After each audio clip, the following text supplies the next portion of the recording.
십계명 세 번째 시간이고 두 번째 계명에 대해서 함께 나누겠습니다. 자, 제목을 한번 읽어보겠습니다. 시작. 우상을 만들어 섬기지 말라. 이 계명, 우상을 만들어 섬기지 말라는 말씀입니다.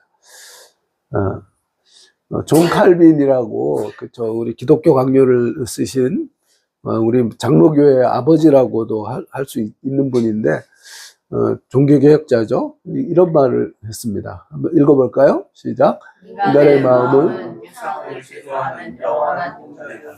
인간의 마음은 대단하게도 하나님의 신성을 보아냅니다. 사람에 대해서 참 놀라운 통찰이 아닐 수가 없습니다. 그래서 사람의 마음은 무엇을 만들어내는 공장이라고요? 우상을 만들어내는 공장인데, 재밌는 것은 영원한 공장이라, 영원. 그러니까 끊임없이 하나님 앞에서 인간들은 우상을 만들어내는, 이런 모양 저런 모양으로 우상을 만들어내는 그런 존재다라고 그렇게 말씀하고 있습니다. 너는 뭐 우상을 이렇게 뭐 섬기지 않는데? 라고 하실지 모르겠는데, 현대의 우상들이 많습니다. 이거 이제 같이 좀 이따가 구체적으로 좀 살펴보도록 하겠습니다. 그 우상들이 뭐, 있죠. 평생 소원, 그리고 자기 자신도 우상이 될 수가 있습니다. 뭐 돈, 자녀, 건강, 성, 권력, 이 모든 것이, 우상이 될 수 있다라고 하는 것, 그것을 우리가 가슴에 잘 새기면서, 자, 오늘 우리 하나님께서 말씀하십니다. 자, 빨간색 한번 읽어보겠습니다. 자, 시작. 너를 위하여 우상을 만들지 말고 또 위로 하늘에 있는 것이나 아래로 땅에 있는 것이나 땅 아래 물속에 있는 어떤 상상도 만들지 말며 그것들에게 절하지 말며 그것들을 섬기지 말라. 나 내 하나님 여호와는 실수하는 하나님인즉 나를 미워하는 자의 죄를 갚되 아버지로부터 아들에게서 3차례까지 이르게 하거니와 나를 사랑하고 내 계명을 지키는 자에게는 천대까지 은혜를 베푸느니라. 네. 너를 위하여서 새긴 우상을 만들지 말아라. 그렇죠? 그것이 땅 위에 있는 것이든지 땅 아래 물 속에 있는 것이 어떤 형상도 만들지 말아라라고 우리 주님께서 말씀하셨다는 겁니다. 그래서 이 말씀의 배경을 잠깐 우리가 좀 살펴보면, 시내산에 그들이 출애굽해서 시내산에 도착했을 때 우리 하나님께서 이제 십계명 말씀을 주시지 않습니까? 근데 40일 동안 우리 모세를 통해서 호렙산에 이제 올라가서 하나님과 더불어서 십계명을 받고 있을 때 어때요? 그 밑에 산 밑에서는 이스라엘 백성들이 기다리다가 어때요? 아무리 기다려도 안 오니까, 안 내려오니까 아론을 비롯한 이스라엘 사람들이 뭘 만들어요? 금송아지를, 우상을 만들었다는 겁니다. 그래서 왜 그러면 혹시 그런 생각 해보셨습니까? 왜 금송아지를 만들었을까? 뭐 다른 형상들도 많았을 텐데 왜 금송아지였을까라고 하는 것은 제가 오늘 칼럼에도 썼지만, 그러니까 이스라엘 사람들이 애굽에서 종살이 했지 않습니까? 430년 동안 종으로 살면서 그들이 본 것이 뭡니까? 애굽에는 여러분 그리스 로마 신화뿐만 아니라 이집트 신화 거기를 보면 피라미드라든지 거기 보면 그 무덤 속에 수많은 신들이 있거든요. 태양신 라부터 시작해서 뭐 호루스, 또 뭐죠? 크논, 하여튼 온갖 그 잡다한 신들이 많은데, 그 신들이 뭐냐면 그 당시에 이집트 나일강을 주변으로 있었던 그 나일강을 다스리는 나일강의 신뿐만 아니라 파리, 그죠? 뭐 태양신 이런 것들이 온갖 다 짬뽕이 됐다는 거예요. 그러니까 그들이 본 것이 우상을 만들어서 섬기는 것이 그들의 삶의 일부분이 되었다는 거예요. 그러니까 사람들이 보는 대로 행동하지 않습니까? 보는 대로 배우지 않습니까? 그러니까 430년 동안 애굽의 문화에 젖어가지고 그들이 하나님이라고 해서 만든 그 우상이 바로 송아지인데, 이 송아지가 또 신이었다는 거예요. 풍요와 힘을 상징하는 그 신 아피스라고 하는 그 이집트의 신이었다는 거예요. 그러니까 하나님이라고 하면서 그 자신의 욕망을 위해서 힘과 뭐 어때요? 그 풍요를 위해서 하나님은 이런 분일 거야 라고 하면서 뭘 만들었어요? 금을 녹여가지고 송아지를 만들어가지고 이것이 너희를 애굽에서 인도해낸 여호와다라고 하면서 그렇게 섬겼다는 거예요. 그러니까 참 이스라엘 백성들이 당시에 얼마나 우상에 찌들어 있는가라고 하는 것을 잘 알 수가 있습니다. 그래서 우리 주님께서 말씀하시기를 나 외에 다른 신을 섬기지 말아라, 내게 있게 말아라 라고 일계명하신 다음에 두 번째로 말씀하신 게 바로 뭘 하지 말아라고요? 우상을 만들지 말아라. 우상을 만들지 말아라. 자, 한번 다시 한번 읽어보겠습니다. 시작. 너를 위하여 또 위로 하늘에 있는 것이나 아래로 땅에 있는 것이나 땅 아래 물속에 있는 것이 어떤 형상도 만들지 말며 그들에게 절하지 말며 그것들을 섬기지 말라. 그렇죠. 그래서 여기 우상이다라고 하는 이 말은 우상, 우리가 이야기하는 아이돌 그룹 있잖아요. 그게 바로 우상이거든요. 그래서 그 우상은 이게 허수아비 우자, 형상상자지 않습니까? 그러니까 사람처럼 비슷하게 만들어진 헛개비라는 거예요. 그게 이제 우상이다라고 하는 그런 의미인데, 이걸 이제 히브리어로는 페셀이라고 그렇게 말합니다. 근데 여기 보면 뭐라고요? any graven image라고 그래요. 그래서 새겨진 이미지들, 새겨진 형상이다라고 그렇게 우상에 대해서 정의를 하고 있습니다. 그래서 우상은 사람들이 어때요? 돌과 나무와 금속에 새겨서 만든 그것을 우상이다라고 그렇게 정의를 하고 있다라는 것을 볼 수 있습니다. 그래서 여기 보면 재밌는 것은 우상을 그냥 만들지 말라라고 한 것이 아니고 누구를 위한 우상이에요? 우상은 누구를 위해 만드는 거예요? 자신의 탐욕을 위해서, 그렇죠? 욕망을 이루기 위해서, 욕망을 잘 이루기 위한 도구로 우상을 만들었다는 거예요. 그래서 돌과 나무, 금속으로 만들거나 거기에 새긴 형상입니다. 그런데 우리 하나님께서 그들이 만들 때 하늘에 있는 모양, 땅에 있는 거, 물속에 있는 거, 온갖 모양들을 다 해서 하여튼 조금이라도 좀 도움이 될 만한 것들은 그냥 그렇게 형상을 만들어 가지고 그렇게 섬기며 자신의 탐욕과 욕망을 이루는, 투영하는 도구로 우상을 활용했다는 겁니다. 근데 여러분 보십시오. 우상이라는 것은요,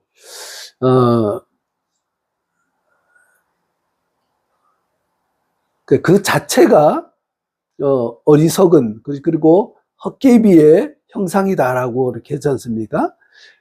이미지라고 하는 것이, 그러니까 여기도 지금 이미지라고 되어 있지만, 여러분 이미지라고 하는 것이 그러니까 본래, 그러니까 진실, 그죠? 그 실체를 잘 드러낼 수 있을까요? 그럼 어떻게 생각하십니까?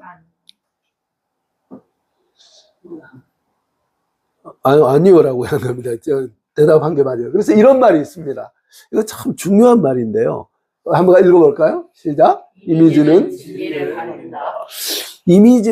진리를 가린다라고 하는 이 말이 있습니다. 이게 뭐냐면 이미지가 참 좋아요. 그렇죠? 그냥 막연한 것보다는 분명하게 어떤 형상이라든 모양이 있으면 이해하기 쉬운데, 치명적인 약점이 뭐냐면 자칫 잘못하면 그 진리가 있는데 진리보다 그 이미지가 너무 강해서, 그렇죠? 진리를 설명하기보다는 그 진리를 어때요? 왜곡시킬 수 있는, 그게 전부다라고 할 수 있는 오류를 범할 수가 있다는 거예요. 이게 되게 중요한 말인데, 제가 한번 조금 더 플라톤 이야기를 하면서 잠깐 말씀을 드릴게요. 이게 플라톤의 국가라고 하는 책에 보면 이 동굴의 비유라고 하는 이 이야기가 나옵니다. 죄송합니다. 오늘 이렇게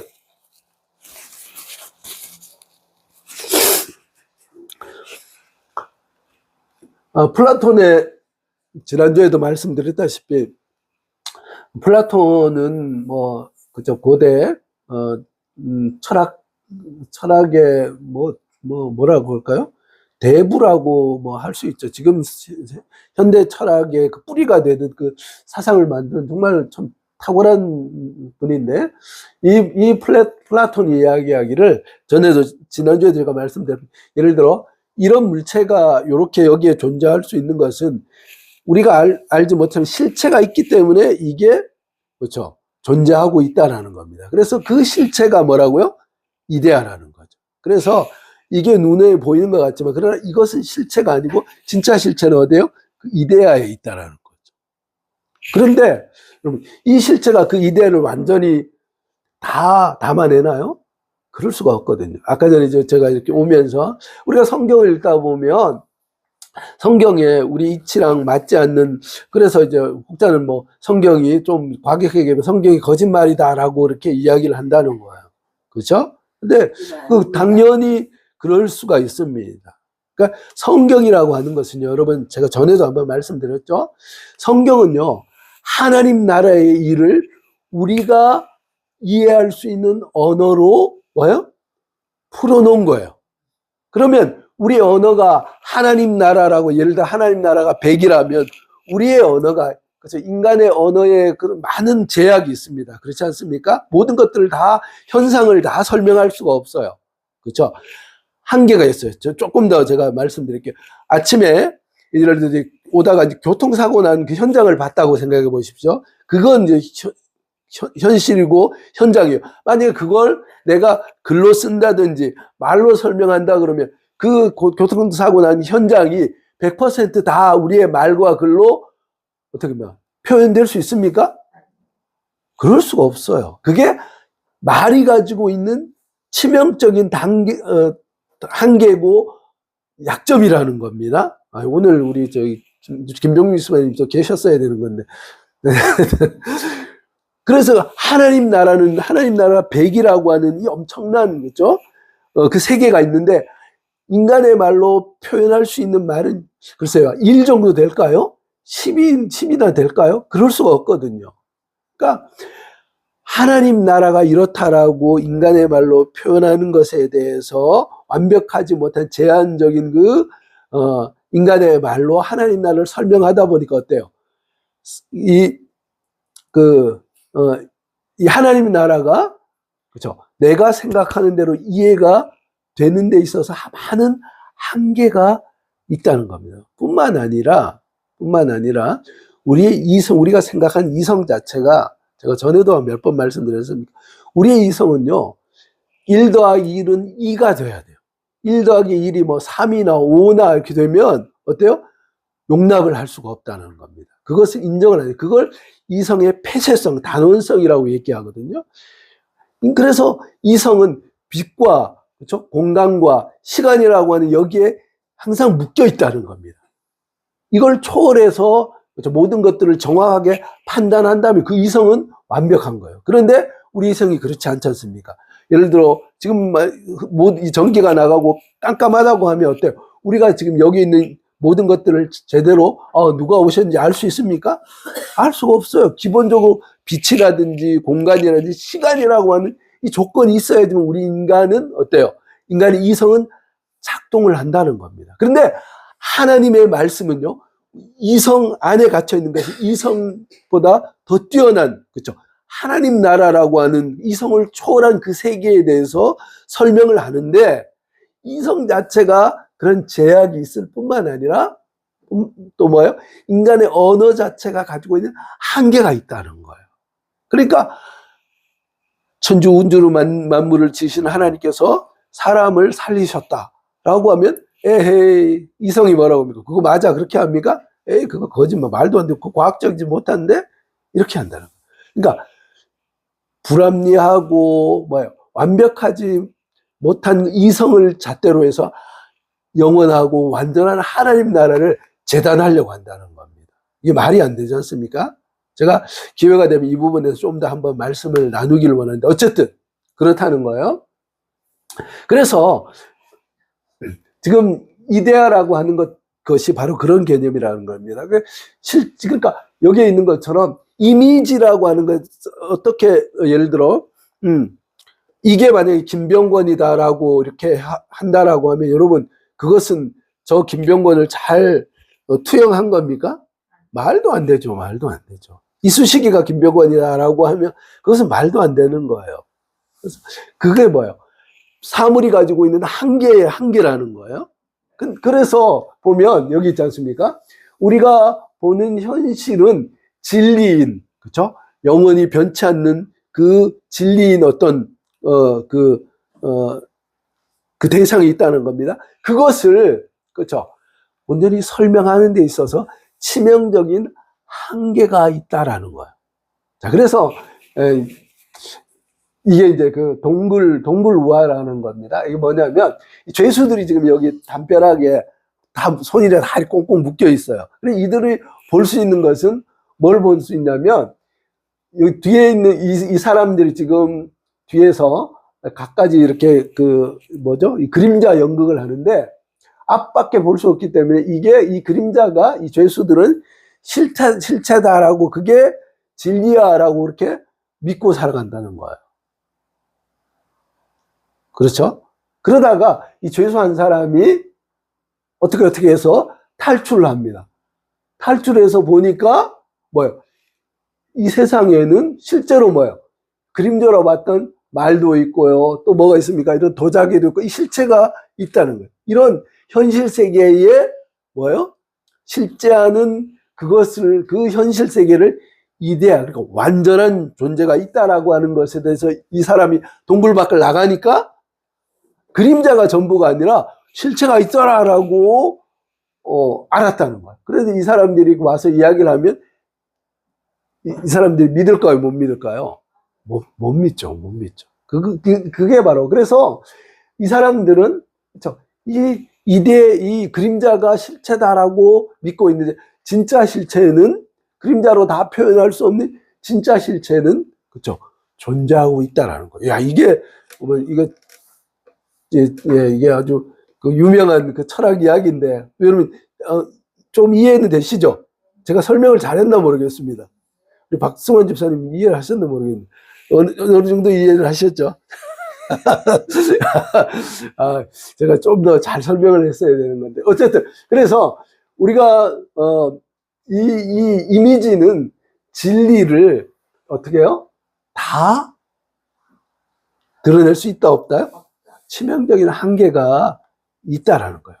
그런데 여러분, 그래서 우리 주님께서 말씀합니다. 이미지로, 형상으로 어떻게 해요? 하나님을 가두지 말아라. 하나님은 어떤 분이십니까, 여러분? 하나님은 어떻게 살아계시고, 그렇죠? 위대하고 어미로우신 하나님. 그러니까 이게 하나님이다라고 하면, 그러니까 이게 만약에 김병건이라고 하면 저에 대한 모독이에요. 그렇지 않습니까? 마치 그런데 천지를 지으시고 모든 것들 운행하시는 그 창조주 그 크신 그 하나님을 그렇죠? 이런 우상을 하나 만들고 이게 하나님이다 이게 전부다라고 하는 그 자체가 하나님에 대한 뭐예요? 불경이고 모독이라는 거예요.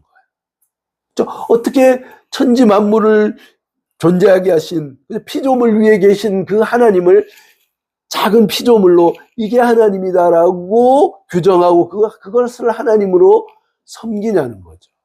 그것이 바로 우상숭배다. 그래서 열왕기상에 보면 솔로몬이 하나님 앞에 솔로몬 성전을 지어드리면서 참 멋있는 기도를 했죠. 한번 읽어보겠습니다. 시작. 하나님이 참으로 하늘이라도 주를 용납하지 못하게도 하물며 내가 건축한 이 성전이요. 그러니까 솔로몬 성전이 정말 크고 웅장하고 위대하게 지었지만 그렇다고 해서 그렇죠? 하나님께서 그렇죠? 천지 만물의 주관자 되시고 모든 것 되신 하나님이 그 한 인간이 지은 그 성전에 거하시는 것은 말도 안 된다는 거죠. 그러니까 하늘과 하늘들의 하늘이라도 주를 감히 용납하지 못할 정도로 우리 하나님은 크고 위대하고 놀라우신 분이다라고 하는 것을 말씀하고 있다는 겁니다. 여러분, 아멘이십니까? 그렇죠. 그렇죠. 그래서 우리 주님께서 우상에 대해서 우상을 만들지 말라라고 그렇게 말씀을 하고 있다는 겁니다. 그래서 사람은 자꾸 그 우상을 만들어서, 그렇죠, 거기에 자기의 욕심과 자기의 모든 것을 투영을 해서, 그렇죠, 어쨌든지 그것을 이루려고 하는 그런 도구와 수단으로 우상을 만드는데, 우리가 잘 아는 아브라함의 우상이 있었다는 겁니다. 그게 뭐예요? 그게 바로 이삭이었다. 하나님이, 그렇죠, 75세 때 내가 내 후손으로 내가 번성하게 할 거야. 하늘의 별과 같이, 땅의 모래같이 번성하게 할 거야 라고 75세 때 약속을 했는데 무려 몇 년을 기다려요? 25년을 기다리게 했다. 그래서 드디어 100세 때 하나님께서 이삭을 허락하셨다는 거예요. 얼마나 여러분 귀했을까요? 얼마나 사랑스러웠을까요? 근데 문제는 뭐예요? 바로 그 이삭을 볼 때 전에는 뭐예요? 아브라함이 하나님을 바라보고 하나님의 말씀을 의지하고 살았는데 이제는 뭐예요? 그 하나님의 자리에 누가 그걸 차지했어요? 이삭이 차지. 이삭 바라보면서 그걸 기뻐하고, 이삭아 네가 나의 소망이다. 내가 무슨 낙이 있겠냐. 내가 나의 기쁨이다. 내가 나의 모든 것이다 라고 그렇게 이삭을 즐거워하고 기뻐했다는 거예요. 하나님이 그 부분에 대해서 분명히 체크를 하시는 거예요.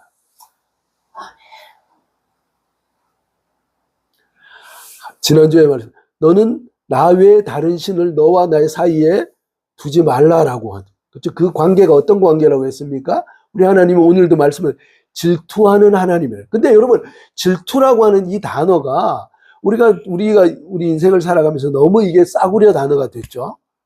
그런데 하나님께서 말씀하신 그 질투하는 하나님이라고 하는 것은 인간이 얘기하는 그냥 삐지고, 그래서 내 욕심대로 못하기 때문에 화내고, 그래서 스토킹하고, 그런 개념이에요. 하나님은 뭐예요?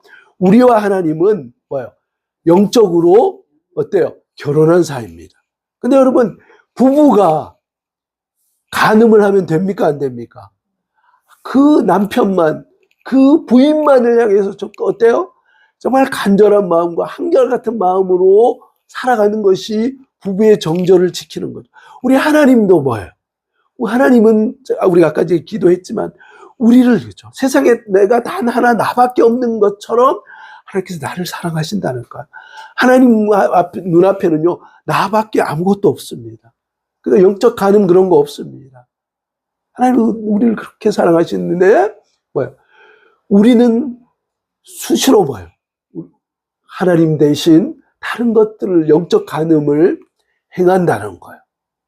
그래서 우리 하나님은 우리를 향한 그 사랑은, 그렇죠, 그 부부가 정절을 지키듯이 우리를 향해, 하나님이시지만 우리를 향한 뭐예요? 그 정절을 놓지 않으시는 거예요. 그것이 바로 하나님이 우리를 향한 사랑인데, 거룩한 열망이죠. 하나밖에 없이, 세상에 하나밖에 없이 나를 사랑하지. 그 사랑이 바로 나의 구원과 행복을 위해서 뭐예요? 끊임없는 열망을 가지고 나를 향한 하나님의 사랑을 쏟아부으시는 것. 그것이 인간이 말하는 질투라고 하는 그 단어로 설명할 뿐이지, 그것이 우리를 향한 하나님의 놀라운 사랑이다.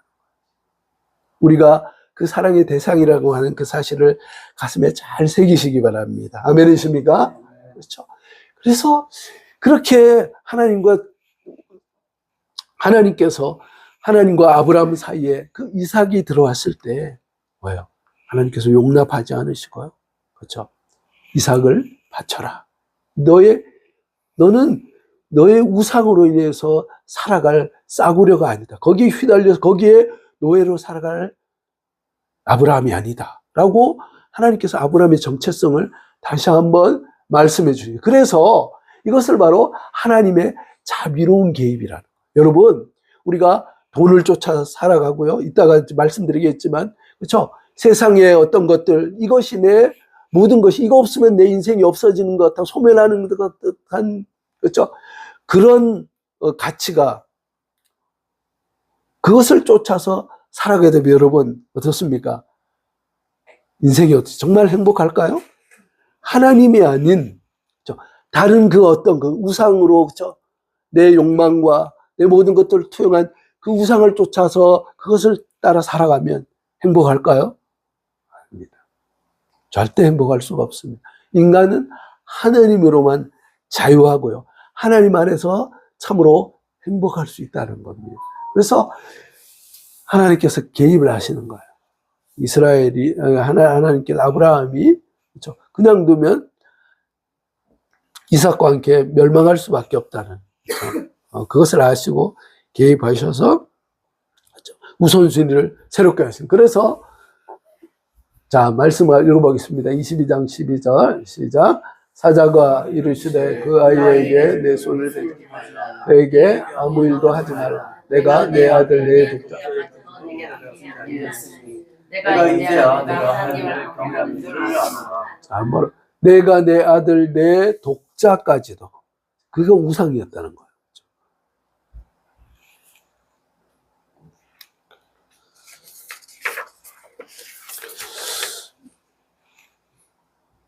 자, 그러면 아까 제가 서론에서 말씀드렸다시피 현대의 우상들이 있다는 거예요. 제가 지금 말씀 준비하면서 이런 그림이 참 기가 막히더라고요. 이스라엘이 그랬던 것처럼 지금 나는 뭐 어디 절에 가는 것도 아니고 나는 무당집에 가는 것도 아닌데라고 할 수가 있는데 우리에게 있어서 우상이 있다는 겁니다. 뭐예요? 내 평생 소원 이것도 우상이 될 수가 있습니다. 난 정말 예를 들어 그런 거죠. 집 한 채 얻었으면 좋겠다. 그래서 그걸 위해서 목숨 걸고 진짜 막 밤낮 불철주야 일하고 수고하는 거예요. 근데 그것도 뭐가 될 수 있다고요? 우상이 될 수가 있다는 거예요. 그리고 요즘 얼마나 자기를 사랑합니까? 끔찍하게 자기를 사랑하죠. 그래서 시크릿이라고 하는 그 베스트셀러에 보면 온 우주가 나를 태양도 나를 중심으로 돈다는 거예요. 맞습니까, 여러분? 태양이 나를 중심으로 돈다. 그만큼 뭐야? 나 자신에 대한 그죠? 프라이드를 가지라는 거예요. 물론 이게 긍정적 자아상하고는 또 개념이 다릅니다. 그렇죠?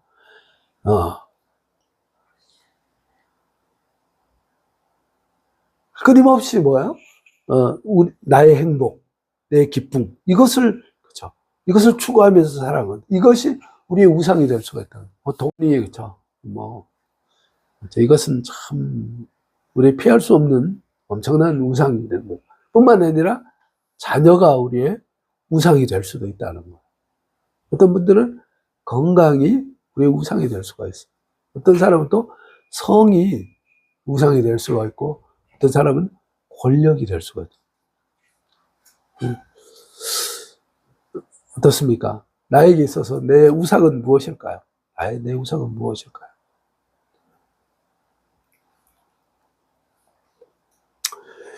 정리를 하게 합니다. 자, 같이 한번 읽어보겠습니다. 시작. 우상은 하나님보다 더 의지하는 그 무엇입니다. 하나님보다 더 크게 마음을 차지하는 것입니다. 오직 하나님만이 주실 수 있는 것을 받은 데서 얻으라.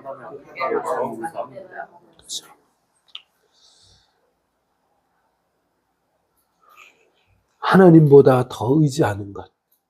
마치 아브라함이 이삭을 그렇게 의지했던 것처럼.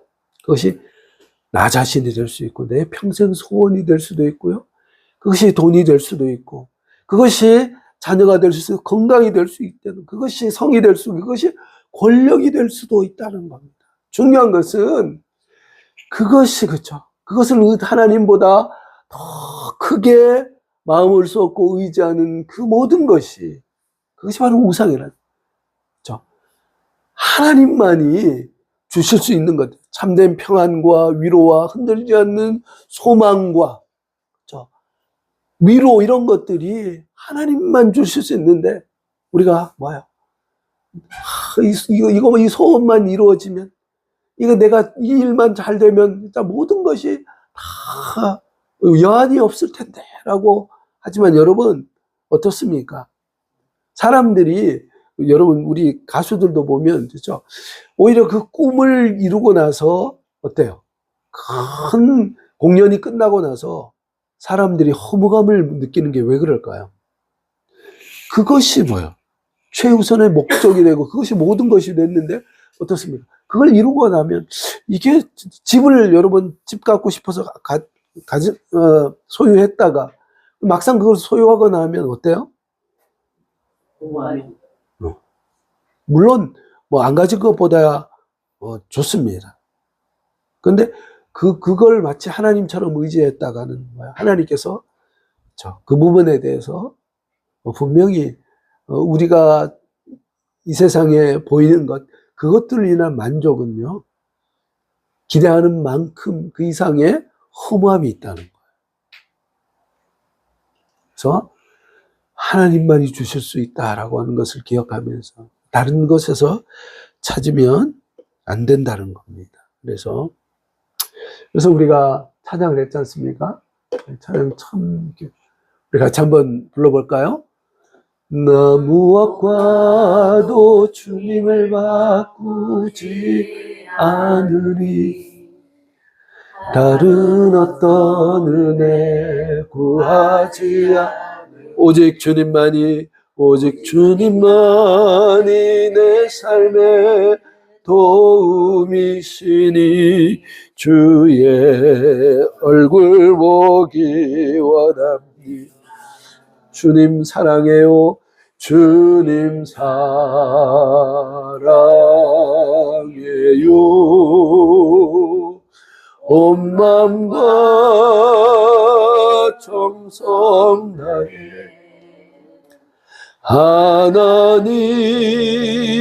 하나님의 신실한 친구 되기 원합니다. 그래서 우리 주님께서 말씀하십니다. 이렇게 우상을 섬기지 않고 하나님만을 전심으로 사랑하는 사람에게는 어떤 복을 주신다고요? 1000대까지 은혜를 베푸신다. 혹시 여러분 앞에 있는 3, 4대까지 죄를 받을 것이다 라고 하는 그 경고에 하나님이 야속하게 느끼지 않습니까? 근데 중요한 건 그 다음 단어가 중요하다는 거예요. 뭐예요? 몇 대까지요? 1000대까지 은혜를 베푸신다. 하나님을 경외하며 우상을 섬기지 않고 하나님이 나의 참 온전한 도움이시오 모든 것입니다 라고 고백하는 그 인생들 앞에 그 고백들 앞에 우리 하나님께서는 뭐예요? 1000대까지의 그 무한한 완전한 복을 우리 허락하신다는 겁니다. 이 복을 받아서 누리는 귀한 성도님들 다 되시기를 주님의 이름으로 축복합니다. 그래서 이 우상을 섬기지 말라라고 하는 오늘 이 명령 앞에서 우리는 우리를 유혹하는 온갖 많은 우상들 앞에서 우리는 무엇이라고 고백하며 살아야 되겠습니까? 자, 우리 큰 소리 한번 읽어보겠습니다. 자, 시작. 하나님이 계시기에 자, 우리 옆에 있는 분하고 한번 인사하겠습니다. 하나님이 계시기에 나는 우상 없이도 살 수 있습니다. 그렇게 한번 세 분 이상씩 인사하십시오. 시작. 하나님이 계시기에 나는 우상 없이도 살 수 있습니다. 아멘이십니까? 아멘. 그렇죠. 나 외에는 다른 우상은 없다라고 하는 하나님 외에는 우상은 없다라고 하는 이 하나님의 말씀 우상을 만들어 섬기지 말라고 하는 이 고백을 그렇죠. 우리가 아멘으로 순종하며 그래서 하나님의 은혜와 복을 풍성히 누리는 우리 성도님 되실 주님의 이름으로 축복합니다. 기도